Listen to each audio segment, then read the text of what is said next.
Long, hot and dry summers are great if you like the beach, but they're not so great for our water storage.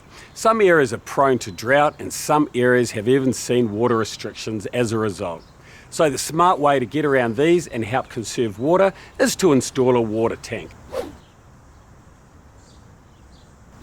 I'm going to kick off with something that's pretty darn easy, and that's installing a 250 litre gutter tank. And I'm going to install a water diverter. So I'm going to cut a section of my downpipe out, water's going to come down here, and I'm going to connect the hose into my tank. Now I built a plinth that my water tank is sitting on. The higher you have your plinth, the more head of pressure you're going to have.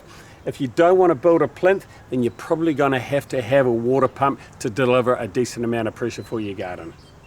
Now in our pack of instructions here, we've got this handy little sticker which details the process step by step and is also a cutting template. So we just stick that exactly where we want it, nice and level. Then install the two brackets that come in the kit, 200mm above and below the sticker.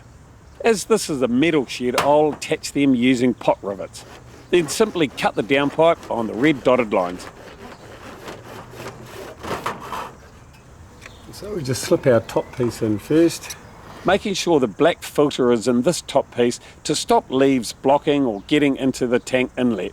Check and rinse this every now and then, and that's our diverter in place. Then attach the hose inlet that comes in the tank kit as well as the outlet tap. Connect the hose and you're good to go. When you're all hooked up, twist the diverter to on, which lines up the outlet and diverts a portion of the rain flow into the tank.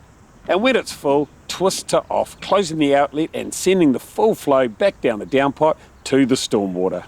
After a couple of rains, you'll have a good supply of water to keep the garden going over summer.